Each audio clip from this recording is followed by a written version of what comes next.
जी sir. तो last class में हमने क्वेश्चन नंबर 17 डिस्कस किया था, इसी को आगे कंटिन्यू करने जा रहे हैं। Question number 18।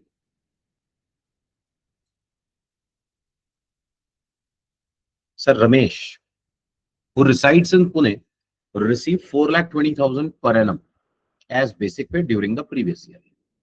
He stay in his father's house up to 31st October during the current year, for which he does not pay any rent. Sir, April to 31st March। Question कह रहे हैं ये fathers house में थे,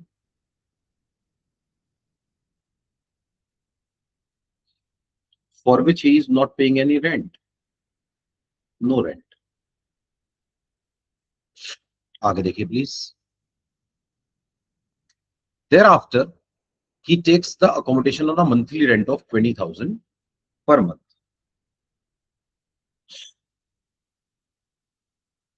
Sorry, this is not 31st March, this is till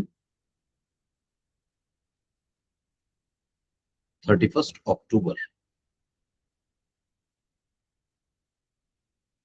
7 months। 1st November to 31st March, 5 months के लिए। Question कह रहे हैं इन्होंने घर किराए पर लिया जिसका रेंट पे कर रहे हैं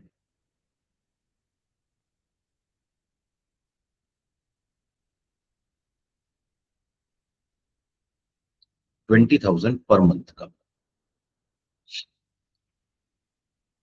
The employer, however, pays rupees 2,500 per month as HRA throughout the previous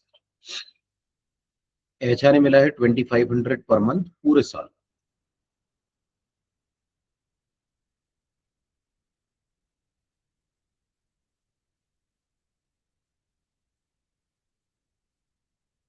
question ये कह रहा है कि मिस्टर रमेश का ये कहना है कि सर मुझे लीस्ट ऑफ द फॉलोइंग की एग्जम्पशन मिलनी चाहिए।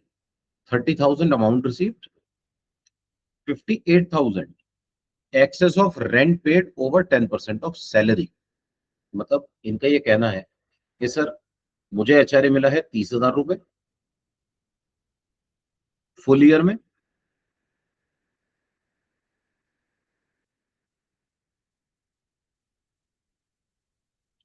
Rent paid minus 10% of salary. Rent पे किया है 20,000 इंटू में 5, 1 लाख माइनस 4,20,000 का 10% किया जाएगा 58,000। और थर्ड देखिए प्लीज।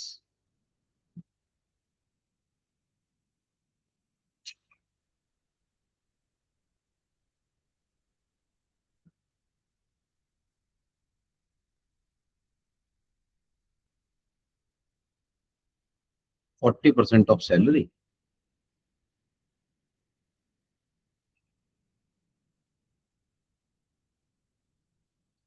4,20,000 का 40। ठीक है, ये कह रहे हैं सर इसमें से जो लीस्ट हो उसकी एग्जम्पशन दे दीजिए। बताइए बात सही है या गलत? गलत है सर। और गलती क्या है? गलती ये है कि देखिए प्लीज, फर्स्ट 7 मंथ्स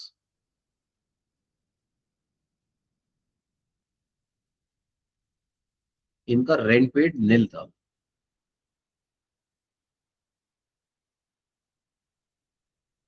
और क्योंकि रेंट पेड नील था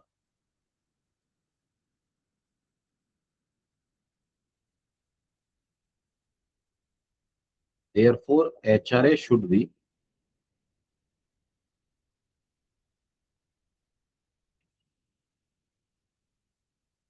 fully taxable। HRA fully taxable होना चाहिए इन 7 मंथ्स का। और ये रेंट कितने टाइम तक पे कर रहे हैं?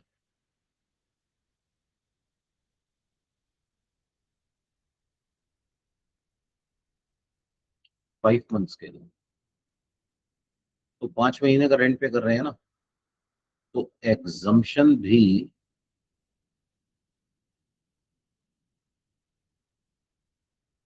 5 मंथ्स की ही मिलेगी। सर एचआरए की कैलकुलेशन हम एनुअल बेसिस पे नहीं करते, मंथली बेसिस पे करते हैं। जैसे ही फैक्टर्स बदल जाते हैं हमारी कैलकुलेशन बदल जाती है। ठीक है, तो सिर्फ 5 महीने की एग्जाम्पशन निकाली जाएगी। और कैसे निकालेंगे? अमाउंट रिसीव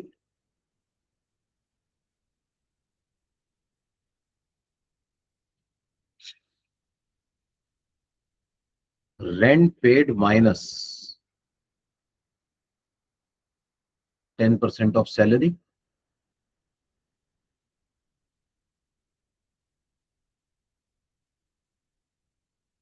और सर ये पुणे में रहते हैं, हम कैलकुलेशन कर रहे हैं अपने पास 2025-26 की।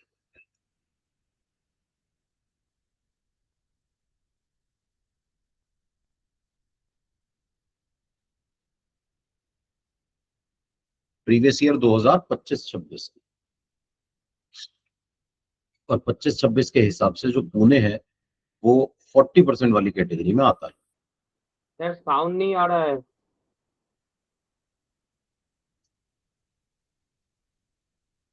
सर मेरी वॉइस क्लियर है क्या? क्लियर है।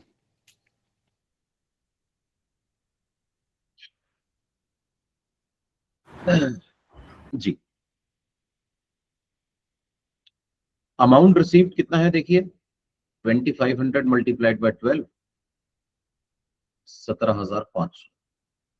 Rent paid 1 lakh minus 10% of salary. Sir salary is 4,20,000 per annum, divided by 12 करेंगे तो आ जाएगा 35,000 रुपए।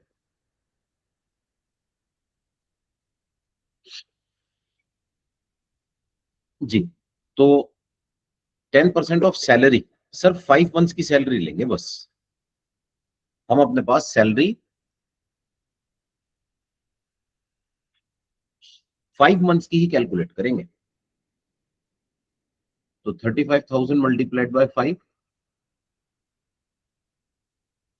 1,75,000।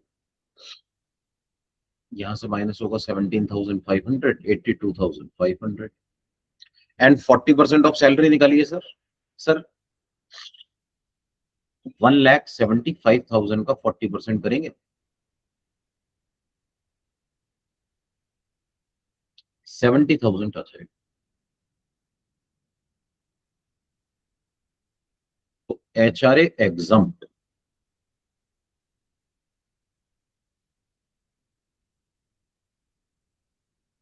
फर्स्ट 7 मंथ्स नील, लास्ट 5 मंथ्स 17,500।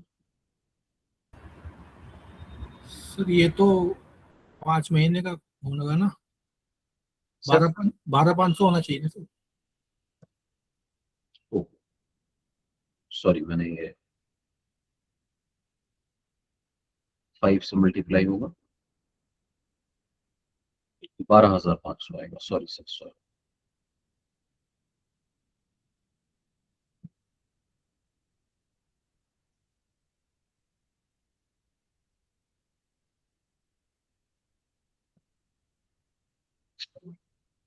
बारह हजार पांच सौ एग्जाम्प्ट हो जाएगा। और एचआरए टैक्सेबल कितना होगा? सर 7 मंथ्स का टैक्सेबल हो जाएगा। यहाँ पे कुछ भी टैक्सेबल नहीं। ठीक है ना सर? देखिए, मैं बस एक ही बात हाईलाइट करना चाहता हूँ, एचआरए की एग्जाम्पशन मंथली बेसिस पे निकाली जाती है। आप जो एचआरए की एग्जाम्पशन कैलकुलेट करेंगे वो मंथली बेसिस पे कैलकुलेट की जाएगी।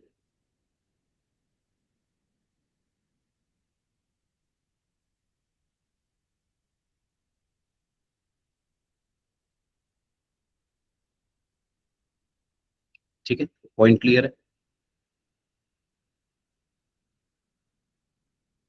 नेक्स्ट क्वेश्चन नंबर 19 पे आते हैं।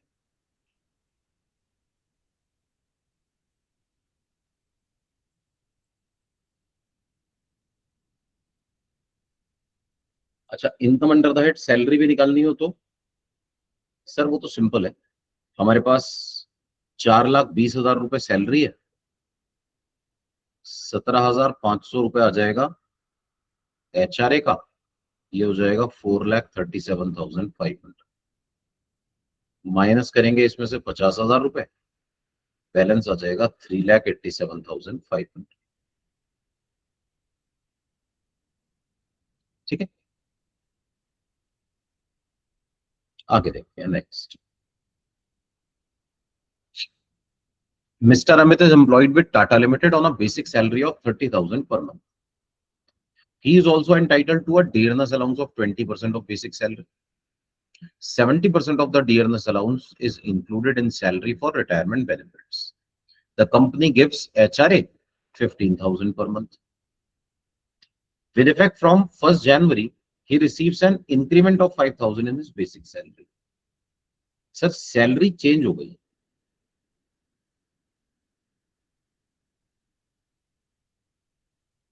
तो फैक्टर चेंज हो गया। जैसे ही सैलरी बदलेगी सर अब कैलकुलेशन अलग अलग करनी पड़ेगी, है ना। तो देखिए प्लीज, 1 अप्रैल टू 31 दिसंबर कैलकुलेशन अलग होगी, और 1 जनवरी टू 31 मार्च कैलकुलेशन अलग होगी। During the current previous year he has received arrears of salary pertaining to earlier years amounting to 40,000। Sir ये जो अमाउंट है ना, ये टैक्सेबल तो होगा।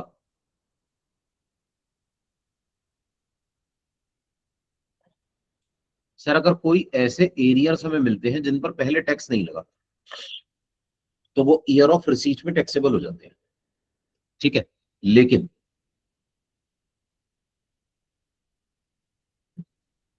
नॉट इंक्लूडेड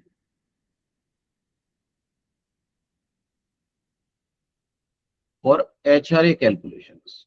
HRA की कैलकुलेशंस में इसको कंसीडर नहीं करते, HRA में नहीं आएगा। Amit was staying with his parents till 31st October. From 1st November, he takes an accommodation on rent in Delhi and pays 12,500 as rent-free accommodation. Sir, again, देखिए 1 अप्रैल से 31 अक्टूबर तक ये रेंट पे नहीं कर रहा है, तो HRA फुल्ली टैक्सेबल हो जाएगा, नो एग्जम्पशन।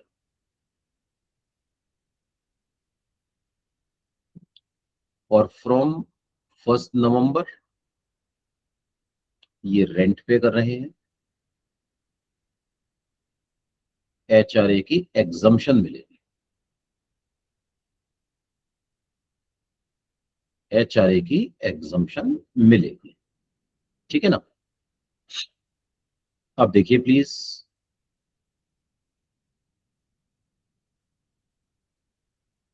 सर हमें सैलरी भी निकालनी है, HRA भी निकालना है।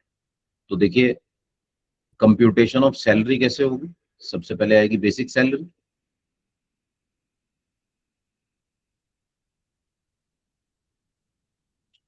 30,000 into 12, sorry not 30,000 into 12, salary change हुई है।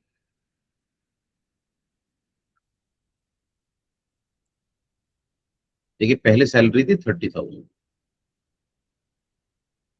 31 दिसंबर तक इंटू 9, फिर हो गई है 35,000 इंटू 3।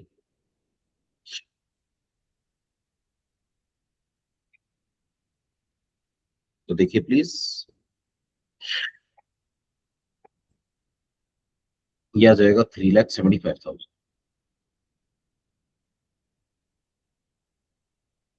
डीए कितना मिला है सर, 20% ऑफ बेसिक सैलरी मिला है,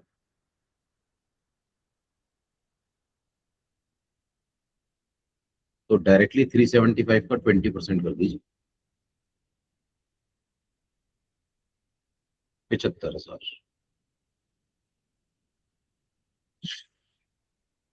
सर TBC है नहीं और कुछ भी नहीं है, HRA है।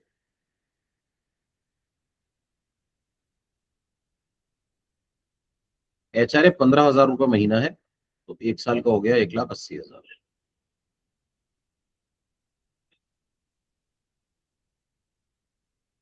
एग्जम्प्ट अभी निकालते हैं, कितना है सर? एरियर्स ऑफ सैलरी मिले हैं,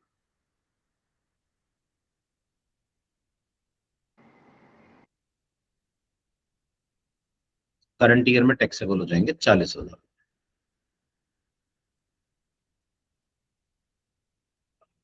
और कुछ मिला नहीं है।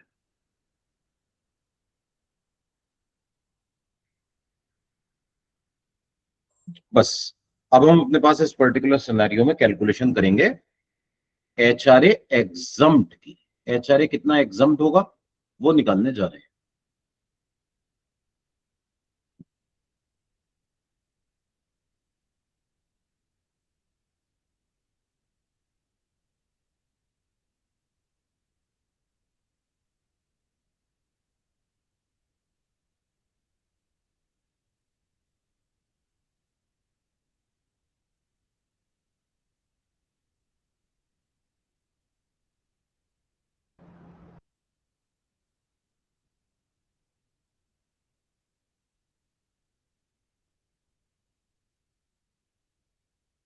हाँ जी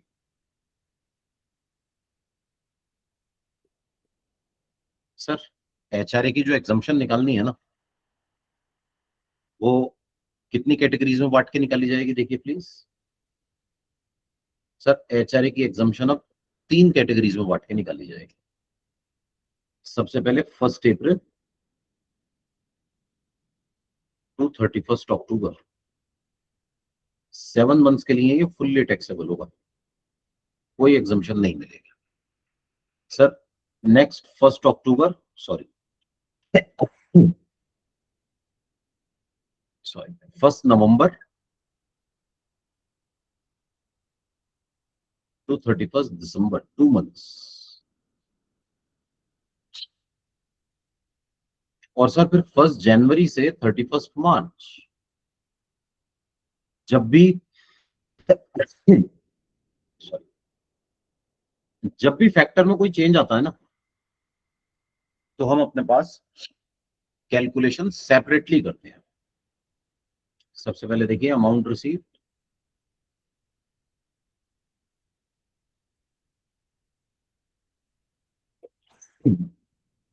सॉरी सर यहां पर है 15,000 इंटू में 7, 15,000 इंटू में 2, 15,000 इंटू में 3।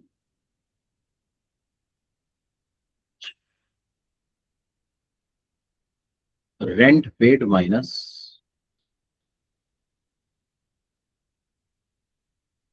10% ऑफ सैलरी।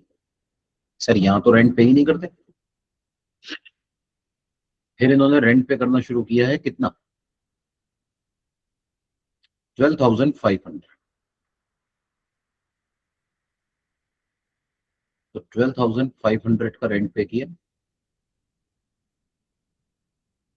इसमें से 10% ऑफ सैलरी माइनस करना है। और तीसरा सर दिल्ली में रहते हैं, 50% ऑफ सैलरी, दिल्ली में रहते हैं 50% ऑफ सैलरी। सर देखिए प्लीज, मीनिंग ऑफ सैलरी क्या होगा?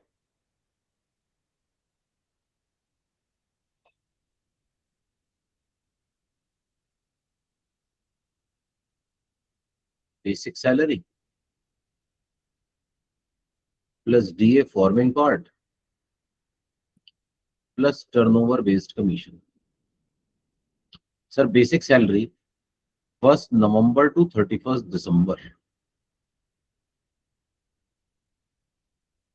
और 1 जनवरी टू 31 मार्च। बेसिक सैलरी थी 30,000, फिर बेसिक सैलरी हो गई 35,000। सर DA देखिए प्लीज, क्वेश्चन कह रहा है DA मिलता है 20% और 70% of the DA is forming part of salary. तो 30,000 के 20% का 70%, और यहां पे So 70% of the dearness allowance included in salary for retirement benefit. Yes, sir. That means 70% of the DA is forming part of salary. 70% Benefit of the also 70% of the DA shall form part of salary for retirement benefit. Therefore, it means 70% of DA is forming part.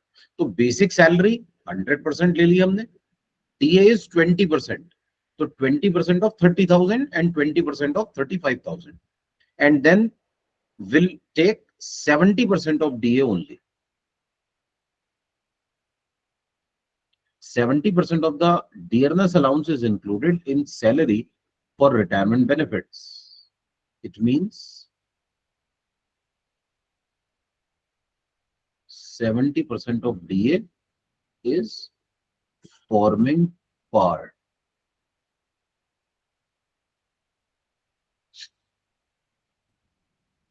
Sir, point clear है sir? yes sir, yes sir. Thank you. Sir, what is this TBC in Sir, TBC is your last turnover based third line? commission. Turnover based commission question में given नहीं है sir. Okay, sir. 34,200 and 39,900. तो ये हो जाएगा sir -3420 and यहाँ minus होगा 3990.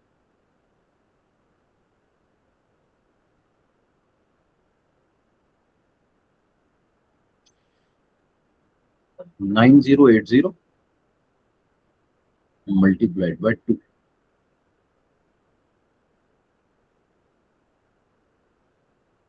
$8510 multiplied by 3.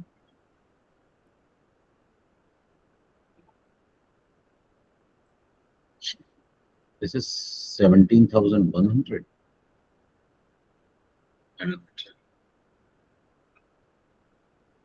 19,950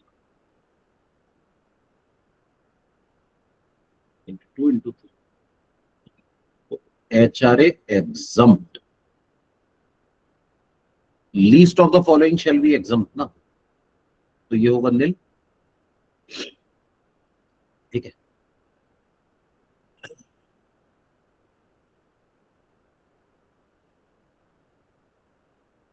sir यहां मैं लिख देता हूं 17,100. आना तो नील ही है ना, क्योंकि least is nil.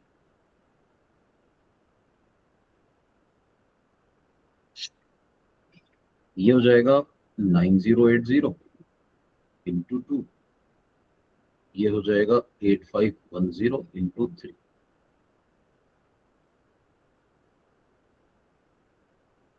$9080 into 2 is 18160. 8510 into 3 is 25530.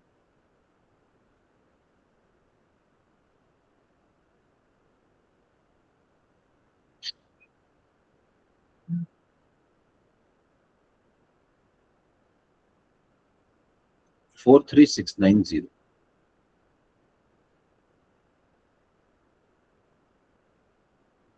$136,310. $136,310. So 3,75,000 plus 75,000 plus 136,310 plus 40,000. 62,6310 is gross salary.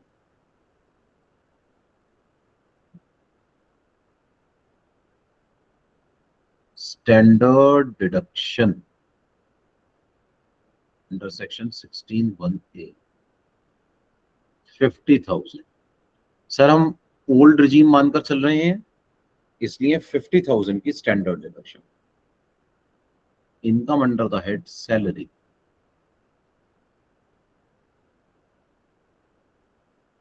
is 5,76,000 310. 576 310.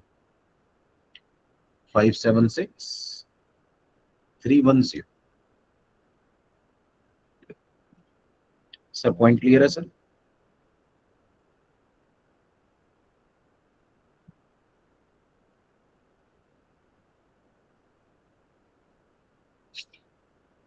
Question number 20 देखिए. Mr. A is working with XYZ Limited, Noida. The details of his salary on 1st April of the previous year is as under. Basic salary 40,000 per month. DA 60% of the DA is forming part and DA is 75%. So 75% of basic salary. HRA 80% है. Transportation allowance, actual expenses 500 per month, 7500 per month. Sir transportation allowance fully taxable होता है.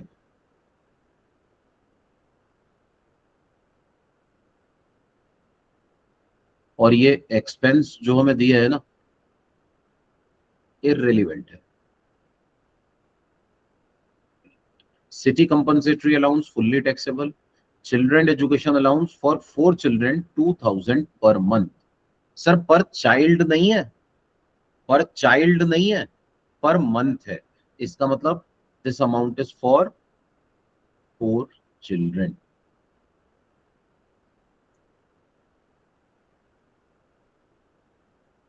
Total amount for 4 children. इसी तरह से ये 3000 per month पर child नहीं लिखा इस बार.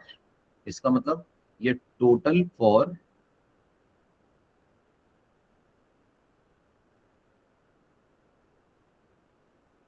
3 चिल्ड्रन. एंटरटेनमेंट अलाउंस 1 लाख आ गया. Turnover based commission is 2% of sales turnover.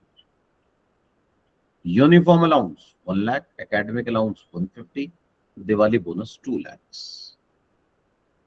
ये फुल्ली टैक्सेबल हो जाएंगे. यूनिफॉर्म अलाउंस, एकेडमिक अलाउंस के लिए अभी हम एक्सपेंस चेक कर लेते हैं, एक्सपेंस है या नहीं.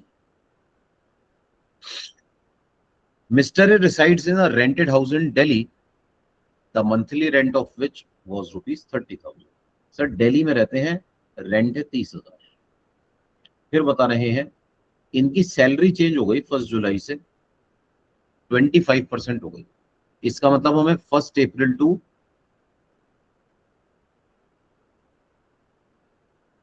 30 जून कैलकुलेशन अलग करनी है. 1 जुलाई टू 31 मार्च अलग करनी है. अच्छा है ना. सैलरी यहां पे अलग है और नीचे वाले पोर्शन में अलग है. आगे देखिए. सर ऑन 1 दिसंबर ही शिफ्टेड टू नोएडा. अब ये जो 1 जुलाई से 31 मार्च है ना, इसको भी 2 पार्ट्स में बांटना पड़ेगा.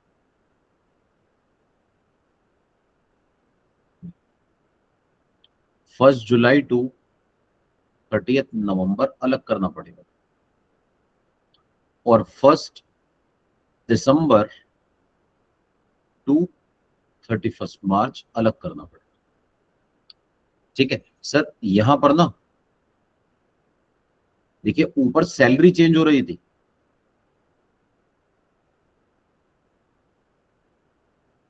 और यहां नीचे रेंट चेंज हो रहा है and place of residence change हो रहा है. सर पहले रहते थे दिल्ली में 50%, अब जा रहे हैं नोएडा 40%, और रेंट चेंज होके हो गया है 60,000. पहले रेंट था 30, अब रेंट हो गया है 60. Out of the amount of uniform allowance received he spent 60,000 on his own uniform and 25,000 on school uniform of children. Sir ये जो स्कूल यूनिफॉर्म है ये तो इररिलेवेंट है, हमने कल भी डिस्कस किया था. बच्चों का खर्चा नहीं चाहिए, अपना खर्चा चाहिए. तो ये जो 60,000 है इन्हें बस 60 की एग्जम्पशन मिल पाएगी आउट ऑफ यूनिफॉर्म अलाउंस. इसी तरह देखिए, out of the amount of academic allowance received, he spent 70,000 on books purchased for his own studies and 60,000 for books for his children. इसकी छूट नहीं मिलेगी, अपना वाला मिलेगा। तो बस एकेडमिक अलाउंस में से 70,000 एग्जम्प्ट हो जाएगा, बैलेंस टैक्सेबल हो जाएगा। Calculate income under the head salary. Sir turnover achieve बता रहे हैं 10 lakhs पर मंथ है, 10 lakhs, और turnover based commission 2% of sales turnover.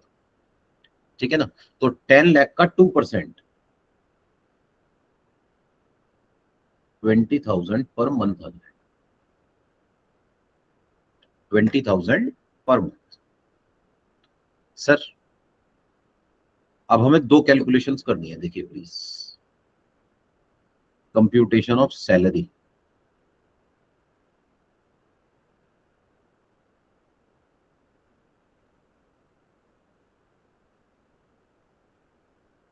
Basic salary. Basic salary 40,000 थी और 1 जुलाई से 25% इंक्रीज हुआ है। इसका मतलब 40,000 फॉर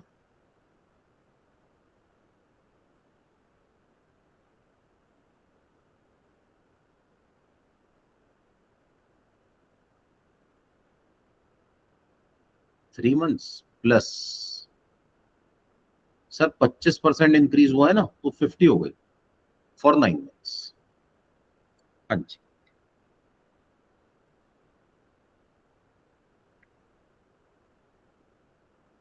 ये आ जाएगा 5,70,000। सर डीए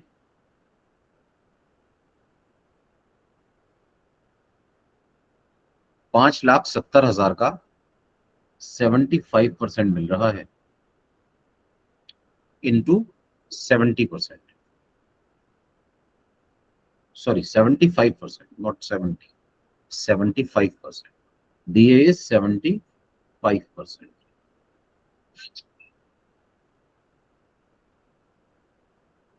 तो 5,75,000 इंटू 75% इज 4,27,500। सर और क्या मिल रहा है? एचआरए मिलता है 80%। एचआरए रिसीव्ड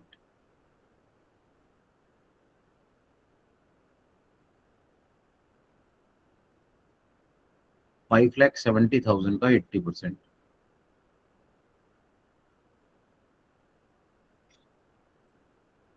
4,56,000 लेस करना है exempt under section 1013 capital A. Sir इसका भी वर्किंग नोट बनाते हैं, कितना एग्जम्प्ट होगा, वर्किंग नोट बनाते हैं। आगे देखिए प्लीज। ट्रांसपोर्टेशन अलाउंस 7,500 रुपए, city compensatory allowance 5,000, children education 2,000, children hostel 3,000। Sir transportation allowance is fully taxable.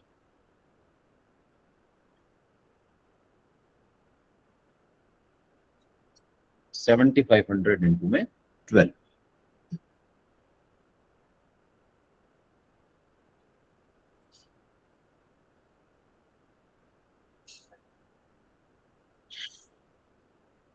Ji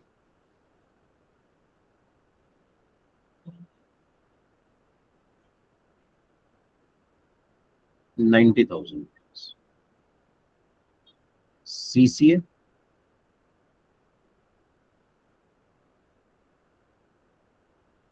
5,000 rupees.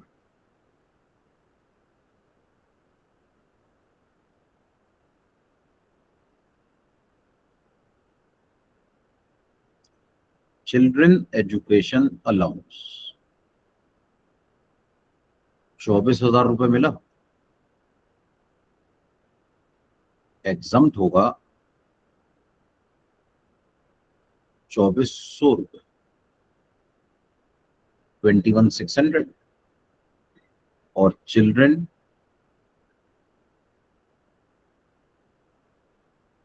Hostel allowance 36,000 rupees मिल रहे हैं,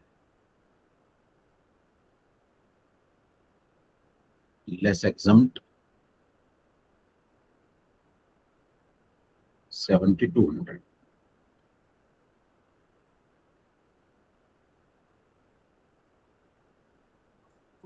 $28,800, 28,800 shall be taxable. Sir, entertainment allowance 1 lakh fully taxable. TBC 20,000 per month fully taxable.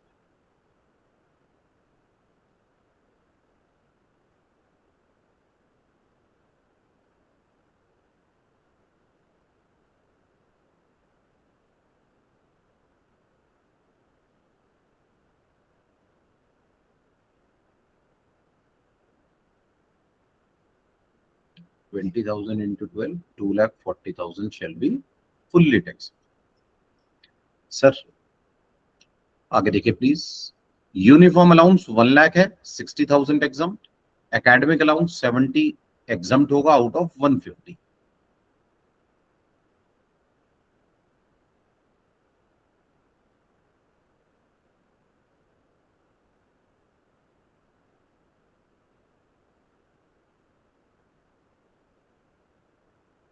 $60,000 40 आ जाएगा.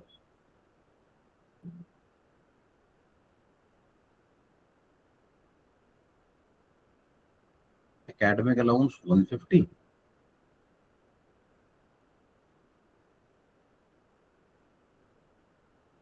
exempt 70, taxable shall be 80. Diwali bonus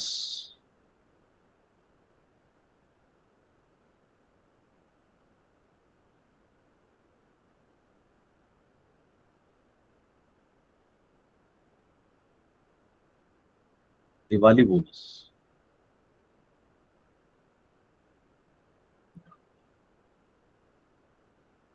2 lakh rupees.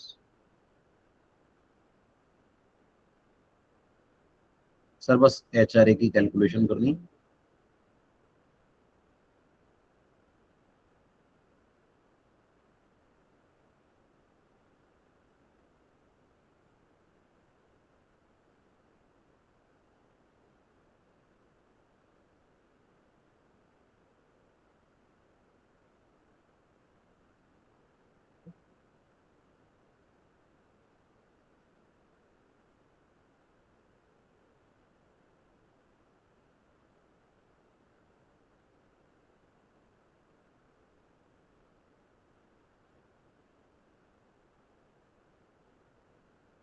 Sir 1 अप्रैल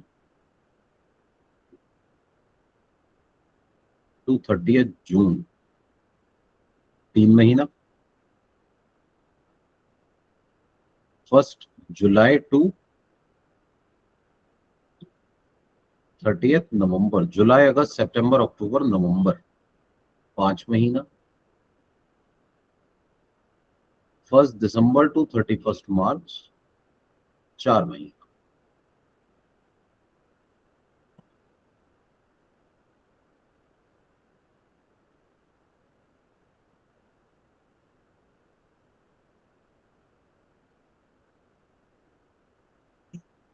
हाँ जी.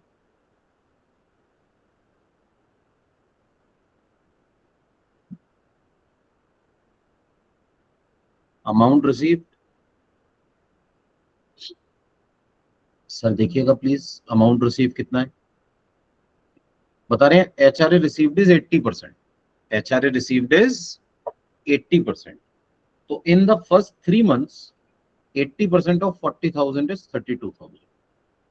फिर basic salary बढ़ के 50 हो गई तो ये हो जाएगा 40,000. 40,000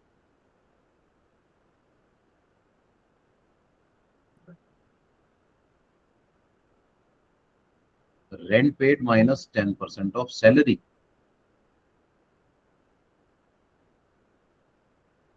सर यहां रेंट पेड कितना है. पहले तो 30,000 1 अप्रैल टू 30 जून फिर 1 जुलाई टू 30 नवंबर भी 30 था, फिर उसके बाद ये शिफ्ट हो गए नोएडा और फिर इनका रेंट हो गया 60,000।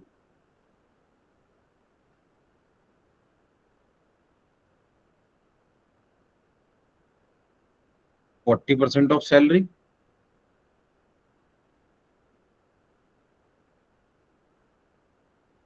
For Noida, 50% of salary for Delhi,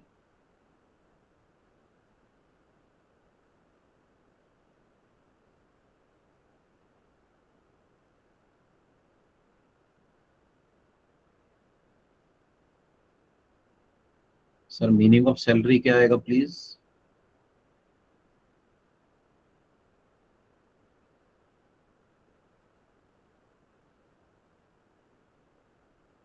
basic salary plus DA forming part plus turnover based commission. Sir देखिएगा बेसिक सैलरी कितनी है, 1 April to 30 June basic is 40,000। 1 July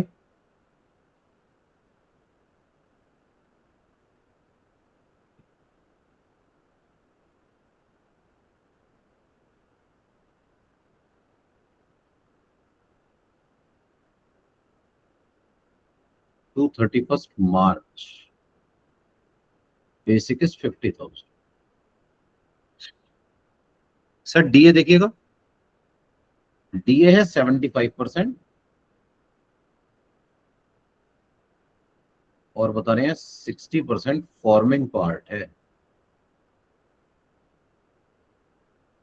60% forming part है। तो जब बेसिक 40,000 थी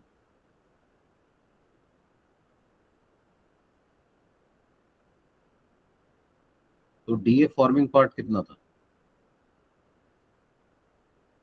40,000 के 75% का 60%,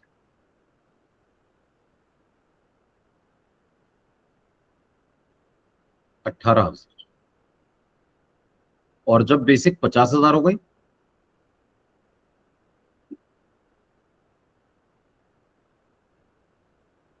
तो डीए फॉर्मिंग पार्ट कितना हो गया?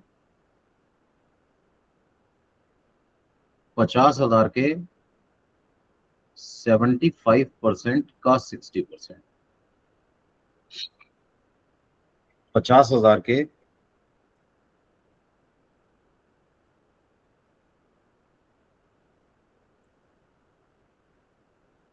75% का 60% इज 22,500 रुपए। सर ये अमाउंट मैं यहां पर लिख देता हूं, 18,000, 22,500। और सर टीबीसी 20,000 हमें बताया ही गया है ना। सर ऐड कर लीजिए प्लीज, 40,000 प्लस 18,000 प्लस 20,000 इज 78,000।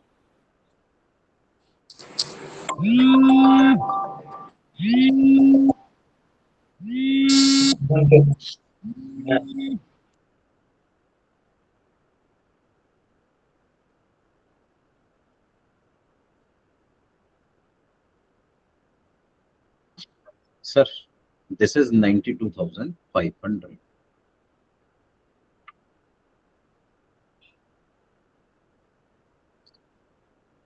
तो देखिए 30,000 में से माइनस करेंगे 7,800,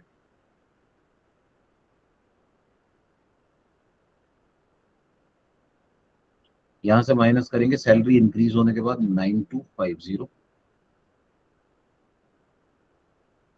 और यहां से भी माइनस करेंगे 9250।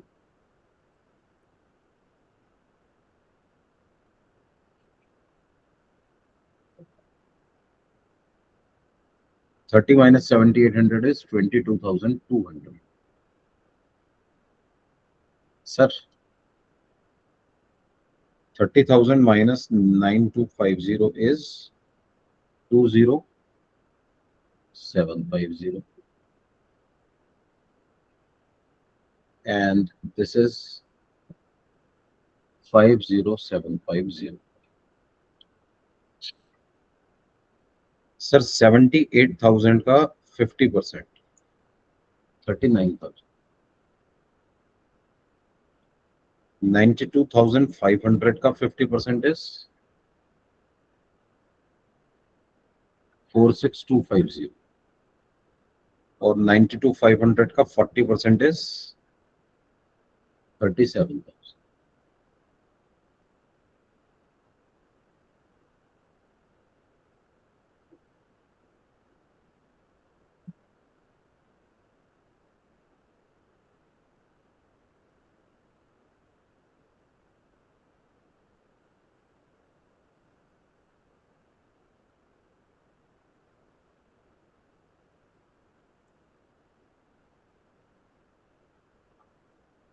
सर ये मैंने कैलकुलेशन लिख भी दी. सर लीस्ट निकाल लीजिए, least.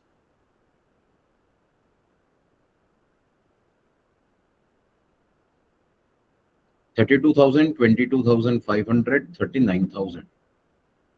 HRA exempt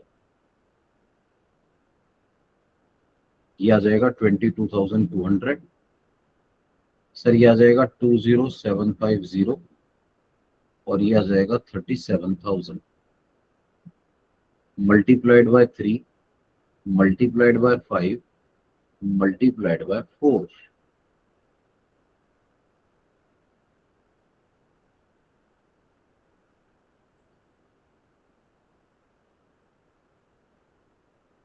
₹66,600.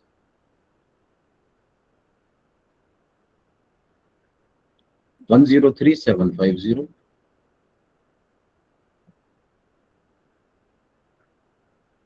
1,48,000.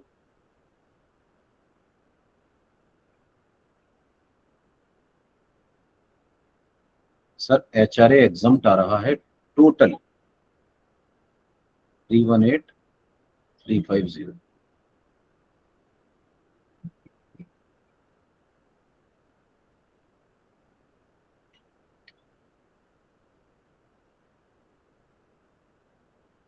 $137,650.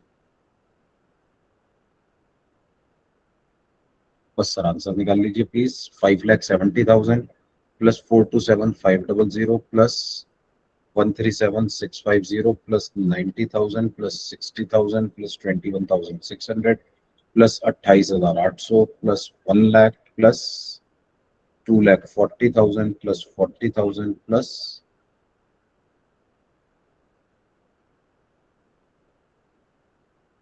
80,000 plus 2 lakhs. ये आ रही है sir gross salary 19,95,500.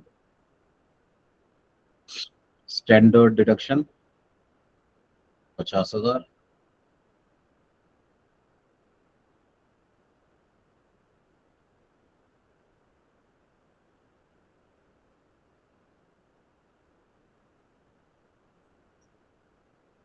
$16,180. 19,45,500 is income under the head salary.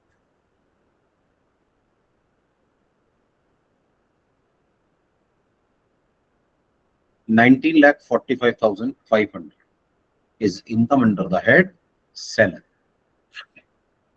Sir यहां तक कोई भी डाउट, कोई भी कंफ्यूजन किसी भी तरह का हो तो प्लीज डिस्कस कर लीजिए.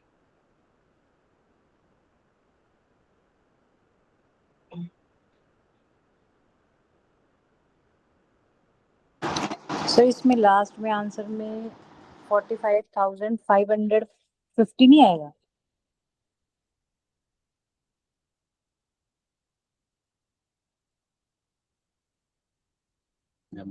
कैलकुलेशन चेक कर लेता हूँ मैं. 50 था, हाँ 50 भी था, सॉरी मैं लिखना भूल गया हूँ कैलकुलेटर में. 550 है.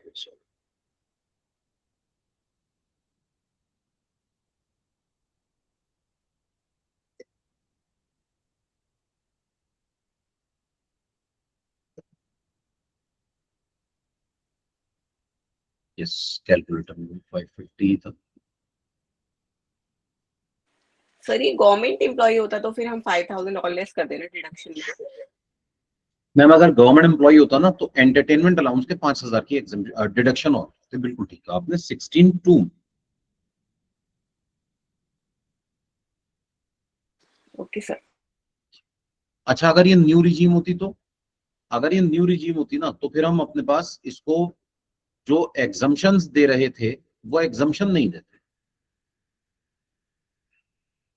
अगर यही क्वेश्चन मैं न्यू रिजीम से करूं, HRA, children education allowance, children hostel allowance, uniform allowance, academic allowance, कोई एग्जम्पशन नहीं मिलेगी। सर और अगर स्टैंडर्ड इससे डिडक्शन, क्वेश्चन अगर हम करेंगे तो हमको इजी रहेगा, मतलब हम ये भी कर सकते हैं क्या न्यू रिजीम से सारे मैम कि एक्चुअली लिखा ना होगा? देखिए क्वेश्चन हमें क्लैरिफाई करेगा कि हमें ओल्ड रिजीम फॉलो करनी है या न्यू रिजीम। हाँ, if the question is silent then default regime is new regime. अगर कुछ ना लिखा जाए तो आप न्यू से कर दीजिए, दैट विल बी इजी। ठीक है, लेकिन एक प्रॉब्लम है, कभी कभी ऐसा भी होता है, क्वेश्चन की एक टाइप ये भी हो सकती है कि हमसे ये कहे कि ऐसे करिए which is most beneficial for the assessee. फिर हमें ना दोनों मेथड से कैलकुलेशन करके देखनी पड़ेगी कि हमारे लिए ओल्ड रिजीम बेनिफिशियल है या न्यू रिजीम। और अगर आप याद करें हमने अपने पास डिस्कस किया था कि ओल्ड रिजीम और न्यू रिजीम में हमारे पास अगर 7,75,000 से ज्यादा के बेनिफिट्स लिए जा रहे हैं then old regime is beneficial.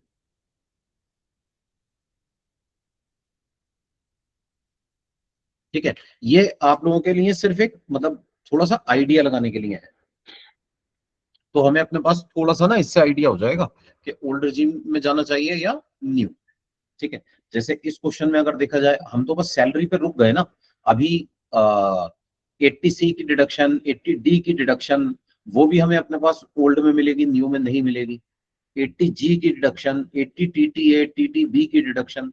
ठीक है, तो उसके अकॉर्डिंग हमें अपने पास डिसाइड करना होता है। हाउस प्रॉपर्टी का 2 लाख का interest on self occupied property अगर होगा, उसके अकॉर्डिंग हमें डिसाइड करना होता है कि हम ओल्ड में जाना चाहते हैं या न्यू। अगर क्वेश्चन कहे कि आप डिसाइड कीजिए तो फिर हमें अपने पास चेक करना पड़ेगा कि whether old regime is beneficial और न्यू रिजीम इज बेनिफिशियल।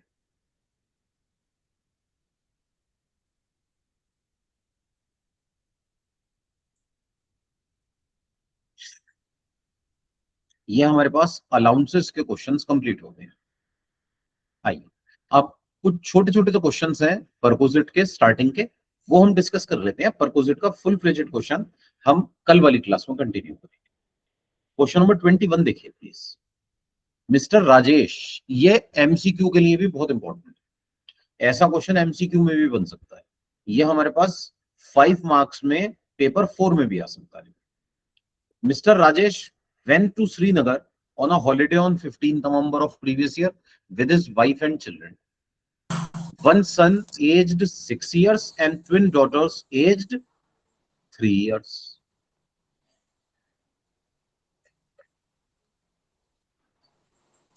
हाँ जी, तो हमें ये बता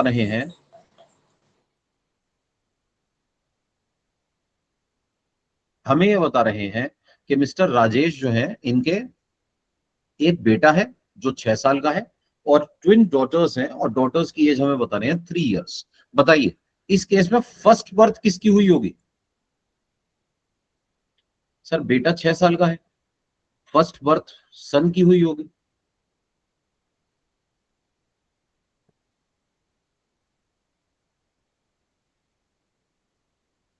उसके बाद आफ्टर द फर्स्ट बर्थ हमने डिस्कस किया था सीबीडीटी का सर्कुलर कि अगर सेकंड बर्थ पे ट्विंस हो जाते हैं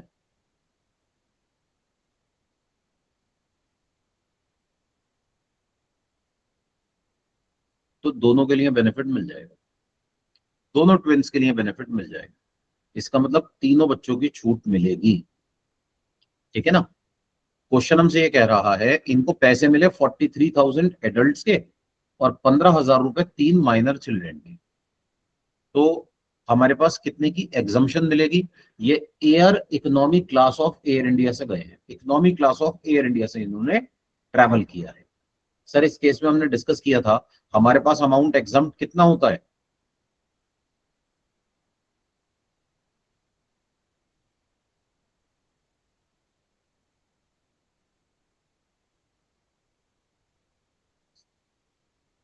अमाउंट रिसीव्ड,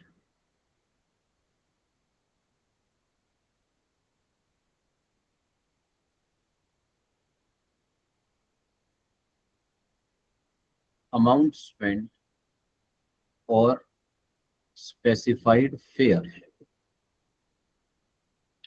इन्हें पैसे कितने मिले हैं? Which ever is lower. इन्हें पैसे कितने मिले हैं? 58,000। इन्होंने खर्चा कितना किया? सर खर्चा भी इन्होंने 58,000 ही किया है, क्योंकि क्वेश्चन में लिखा हुआ है ये टोटल कॉस्ट ऑफ टिकट्स है जो एम्प्लॉयर ने दे दी, तो 58 का ही खर्चा भी हुआ।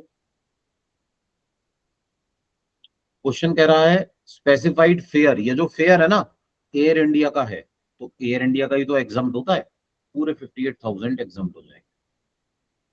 तो which ever is lower 58,000 shall be exempt from tax. ठीक है, लेकिन एक केस और भी है, वो ये कह रहा है सोचिए अगर डॉटर्स 6 साल की होती और सन 3 साल का, इसका मतलब ये केस रिवर्स करने के लिए कह रहा है। कह रहा है जी ट्विन डॉटर्स फर्स्ट बर्थ में हुई, ठीक है, तो अब अगर फर्स्ट बर्थ में ट्विन डॉटर्स हो गई तो सेकंड बर्थ के टाइम पर जो सन हुआ इसकी एग्जम्पशन मिलेगी ही नहीं। तो हमारे पास एग्जम्पशन बस इन 2 डॉटर्स की मिलेगी, है ना। तो हस्बैंड वाइफ के खर्चे के लिए टिकट लगा 43,000 का, 15,000 का टिकट लगा 3 बच्चों का, इसका मतलब एक बच्चे का 5,000 और 2 बच्चों का 10,000 है। तो अब की बार जो एग्जम्पशन मिलेगी ना वो स्पेसिफाइड फेयर 53,000 की मिलेगी। सर पैसे मिले 58,000, खर्चा हुआ 58,000, स्पेसिफाइड फेयर 2 बच्चों का लूंगा बस 53,000, which ever is lower 53,000 shall be exempt from tax. इस केस में 53,000 की ही एग्जम्पशन मिल पाएगी। फर्स्ट केस में HRA LTC exam 58,000, second case में 53 in old regime only. Sir new regime में एलटीसी की एग्जम्पशन नहीं मिलती, ये ओल्ड रिजीम की बात चल रही है। ओके,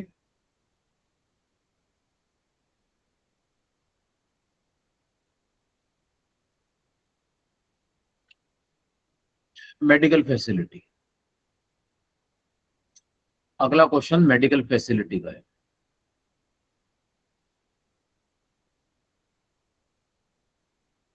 अब देखिए please,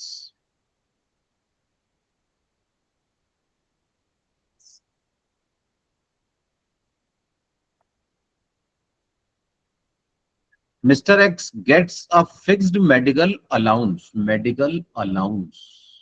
of 600 per month, fully taxable। इसमें कोई भी छूट नहीं दूंगा।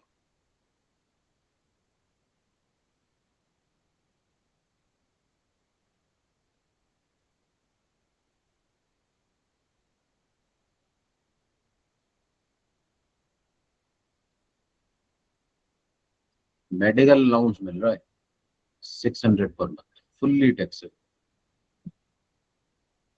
Sir medical allowance fully taxable होता है इन ऑल द केसेस। आगे देखिए, Y a director of the employ company. Sir यहां पर डायरेक्टर का कोई रेलिवेंस नहीं है, डायरेक्टर हमें इसलिए बता रही है स्पेसिफाइड एम्प्लॉय है, मैटर ही नहीं करता। सर मेडिकल फैसिलिटी सबके लिए एग्जम्प्ट होती है। इन्हें मेडिकल ट्रीटमेंट के लिए पैसे मिले in a dispensary maintained by employer, dispensary maintained by employer. हमने 5 हॉस्पिटल्स की लिस्ट डिस्कस की थी। हॉस्पिटल या क्लिनिक या dispensary owned and maintained by employer, exemption मिलेगी।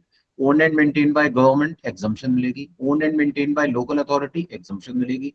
अप्रूव्ड हॉस्पिटल, एग्जम्पशन मिलेगी। Specified hospital for treatment of specified disease, exemption मिलेगी। Sir employer का हॉस्पिटल है, एग्जम्पशन दे दूंगा, बस चेक क्या करना है सर, एग्जम्पशन किसके लिए मिलती है, अपने लिए मिलती है,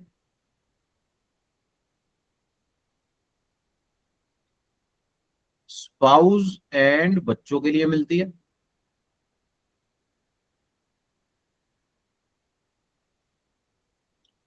weather dependent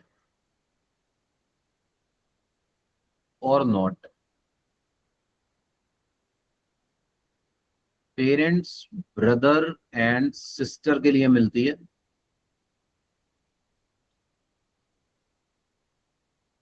if dependent on assessee, if dependent on assessee, इनके लिए तभी मिलती है जब डिपेंडेंट हो, वरना नहीं मिलेगी। ठीक है सर, देखिए एक बात मैं बार बार आपके सामने दोहराता रहा हूं, आप प्लीज इसे सर्विस रूल्स के साथ मिक्सअप मत कीजिएगा। सर्विस रूल्स क्या कहते हैं हमें उससे कोई लेना देना नहीं है, हम तो इनकम टैक्स की बातें कर रहे हैं। तो मिस्टर वाई, मिसेस वाई और minor child of Y, sir Mr Y खुद, मिसेस वाई इनकी स्पाउस हो गई, और माइनर चाइल्ड ऑफ वाई, तीनों के लिए एग्जम्पशन मिल जाएगी, एग्जम्प्ट हो जाएंगे ये पैसे। Major son of Y not dependent on Y, not dependent, हाँ तो कौन कह रहा है डिपेंडेंट होने चाहिए, एग्जम्प्ट है, कोई प्रॉब्लम नहीं, इनके लिए भी छूट मिल जाएगी।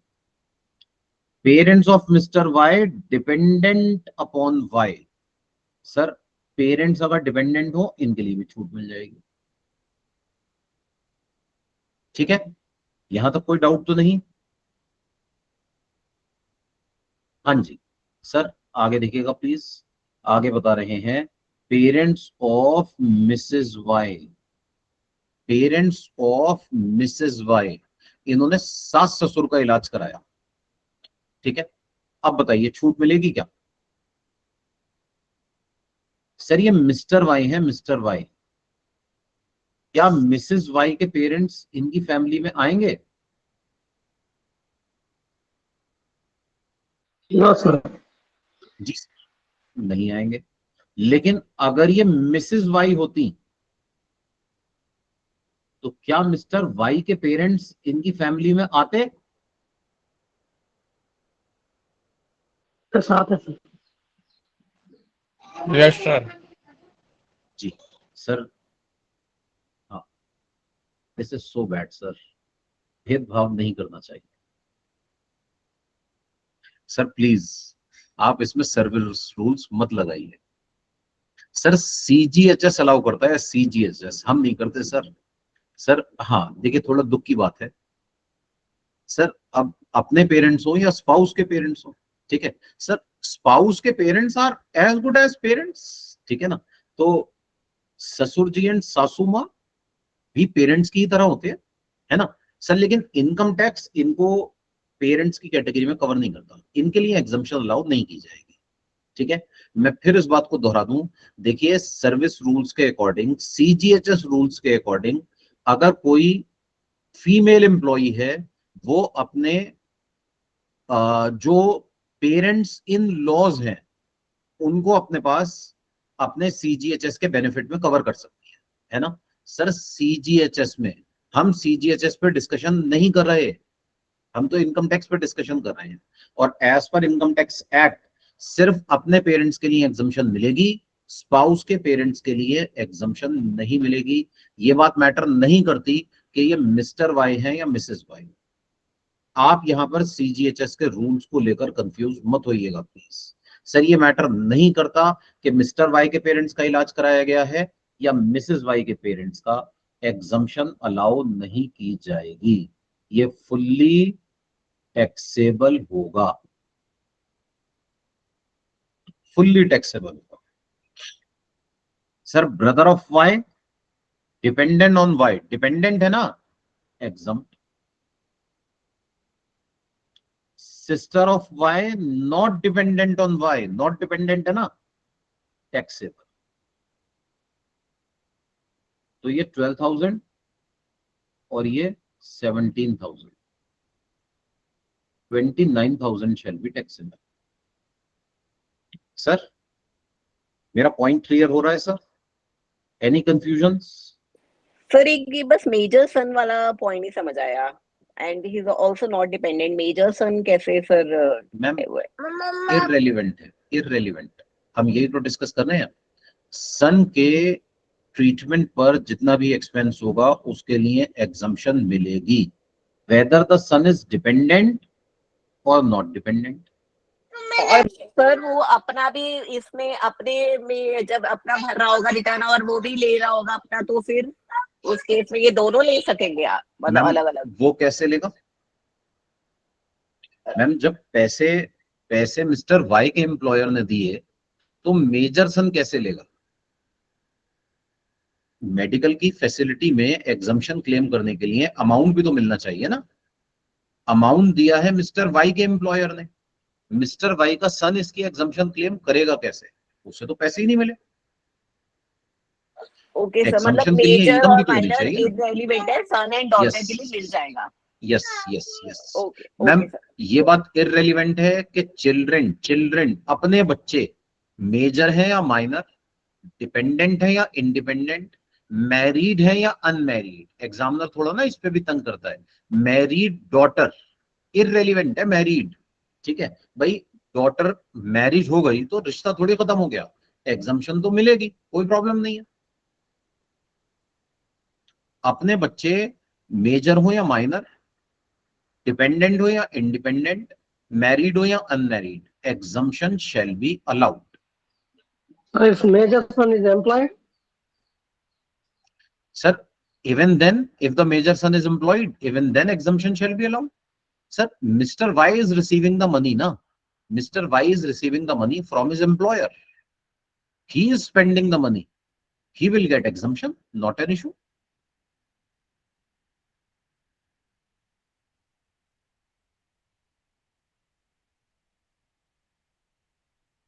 Sir, next Mrs. point. Vaika, it's Mrs. Vaika is employee, no? His parents will be included. No? Sir, आपकी आवाज ब्रेक हो गई. There is some disturbance. Please repeat the question. Mrs. Y is employed, sir. If Mrs. Y is employed, then also exemption shall be allowed. It is irrelevant. Sir, spouse and children, it does not matter whether they are dependent or not dependent. Even if they are working, even if they are employed, Mr. Y will get exemption. तो क्या ये double exemption नहीं हो गई? Sir नहीं हो गई। पैसे तो कहीं एक जगह से ही मिलेंगे ना। पैसे या तो मिस्टर वाई अपने एम्प्लॉयर से लेंगे या मिसेस वाई अपने एम्प्लॉयर से लेंगी। अगर दोनों जगह से पैसे ले लिए तो ये तो फ्रॉड हो गया ना। एक एक्सपेंस के लिए आप दो जगह से रिएम्बर्समेंट क्लेम नहीं कर सकते, ठीक है। ऐसे में दिस इज फ्रॉड, ठीक है। एग्जम्पशन उसी को मिलेगी जिसको पैसे मिलेंगे। अगर मिस्टर वाई ने बिल अपने एम्प्लॉयर के पास सबमिट कर दिया तो अब मिसेस वाई के पास तो बिल होगा ही नहीं सबमिशन के लिए, तो only Mr Y will get the money, Mrs Y will not get the money, ठीक है। तो exemption shall be allowed to Mr Y only, not to Mrs Y.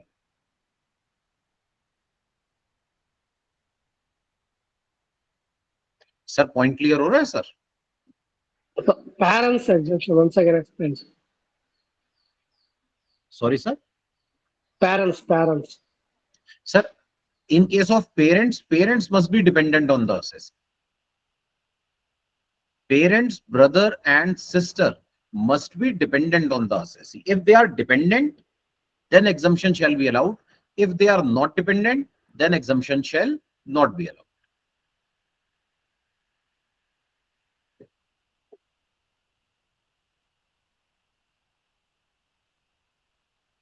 Sir, point clear है? Okay. Mrs. Y का parents को sir Mrs Y के parents तो आएंगे ही नहीं, मिसेस वाई के पेरेंट्स नहीं आएंगे, स्पाउस के पेरेंट्स नहीं कवर होंगे।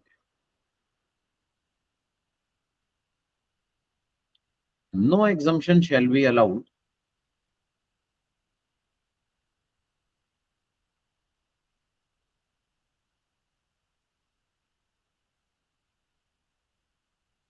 in medical facility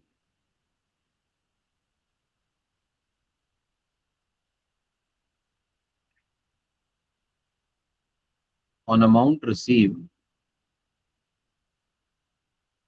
for treatment of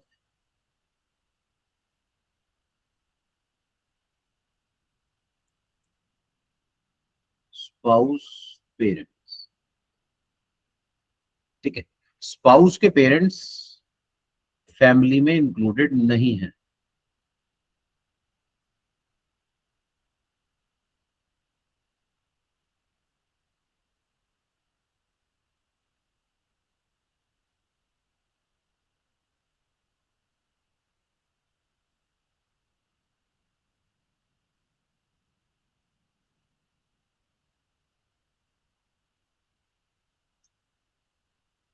ठीक है, it is irrelevant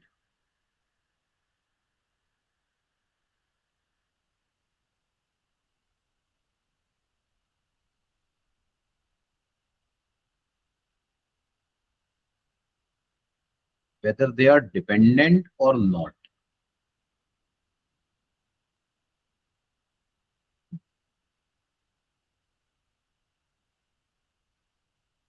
Not included. Dependent हो डिपेंडेंट ना हो ये तो इंक्लूड होने ही नहीं है। सर पॉइंट क्लियर हो रहा है sir? Yes, sir. Yes, sir. Next sir, अभी क्वेश्चन कंप्लीट नहीं हुआ, एक और बात बता रहे हैं। Besides he gets reimbursement of ordinary medical expenses paid to a private medical practitioner. Sir आगे तो बात ही नहीं करनी मुझे, नॉट अलाउड। सर एग्जम्पशन सिर्फ 5 जगह ट्रीटमेंट कराने पे मिलती है, 5 types of hospitals, clinics, dispensaries. इसके अलावा कहीं भी ट्रीटमेंट कराएंगे fully taxable, fully, no exemption.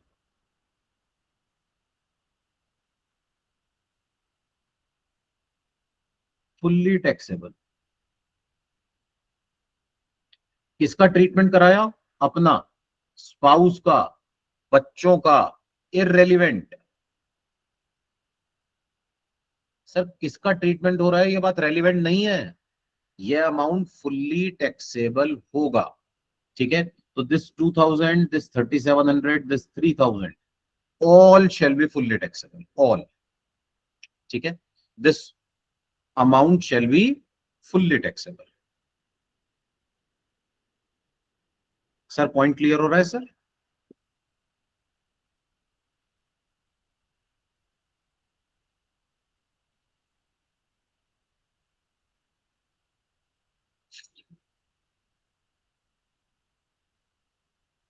Sir C part देख लेते हैं, देखिए please.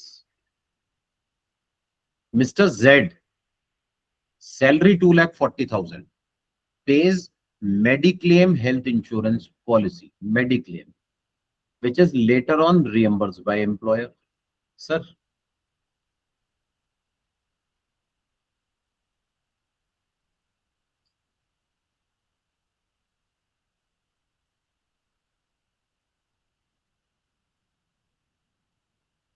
medical insurance policy,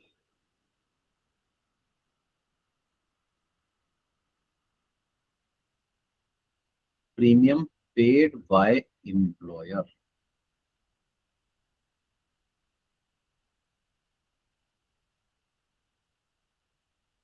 Fully exempt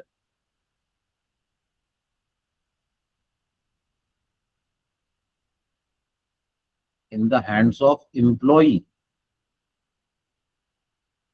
लेकिन कंडीशन क्या है? सर कंडीशन बस ये है, पॉलिसी किसके लिए होनी चाहिए?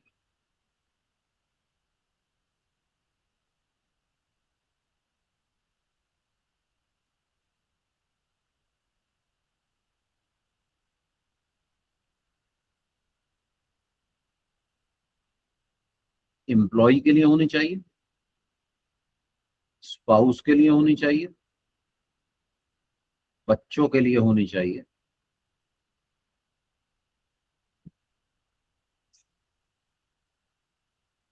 whether dependent or not.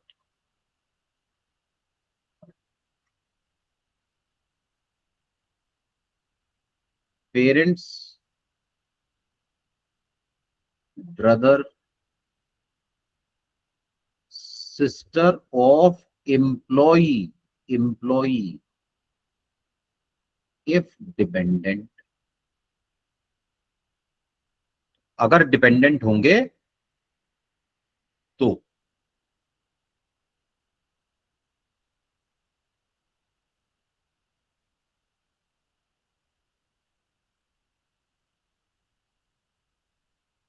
if parents, brother, sister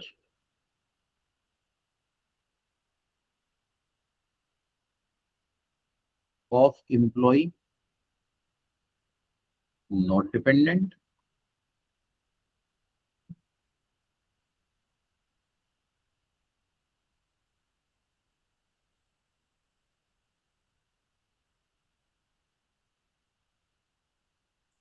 parents, brother, sister of spouse of employee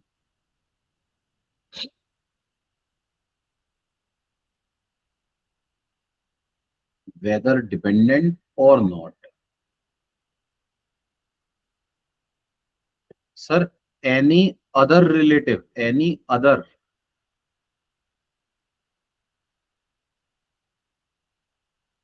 of employee.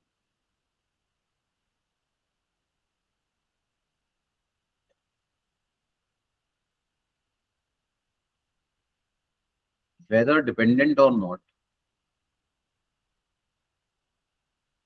fully taxable.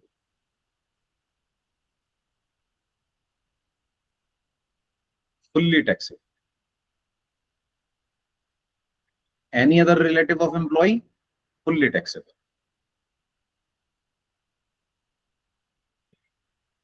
ठीक है सर, मान लीजिए एम्प्लॉई के ग्रैंडफादर के लिए दे दिया, सर पेरेंट्स के लिए एग्जम्पशन मिलती है, ग्रैंड पेरेंट्स के लिए नहीं मिलती।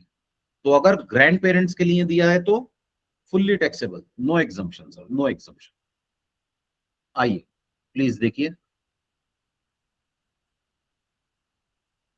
सर, फॉर जेड्स health allowed exempt, Mrs. Z allowed exempt, for the health of Z's father not dependent taxable, major son not dependent irrelevant, not dependent irrelevant,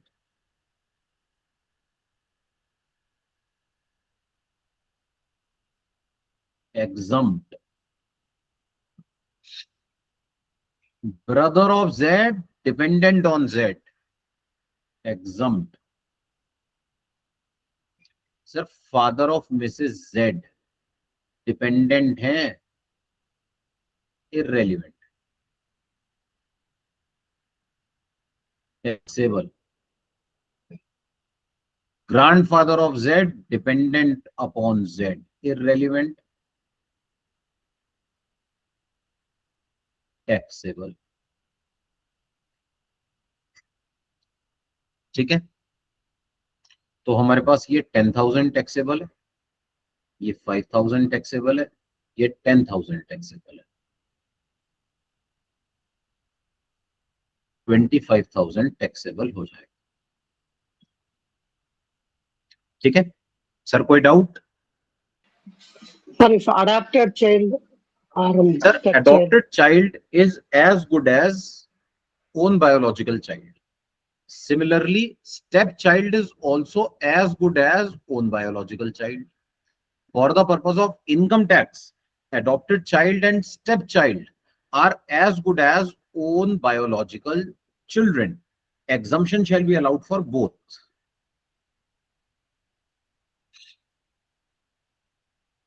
But the child should be legally adopted as per the by following the legal procedure okay, sir, thank as you. per Adoption Act.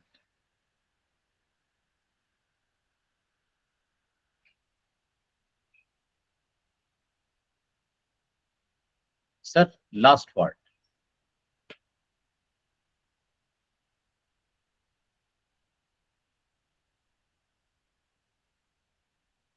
Mr. A, salary is 3,60,000, gets the following reimbursements. Gets the following reimbursements from his employer during the previous year. A reimbursement of expenses incurred for cesarean operation of Mrs. A in a hospital approved. Sir, approved. Approved है ना, exempt है.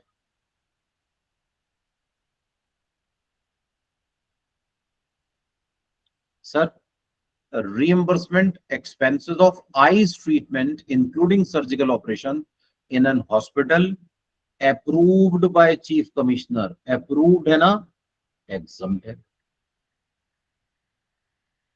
Reimbursement of ordinary medical expenses paid to a private clinic, taxable. No exemption shall be allowed.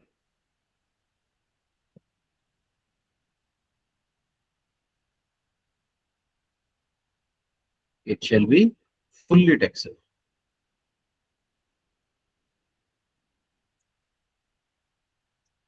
Sir, point clear है sir?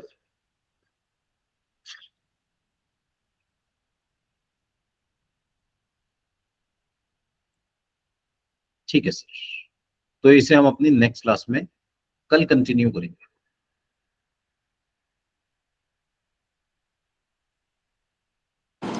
Sir आपने remaining notes नहीं भेजे.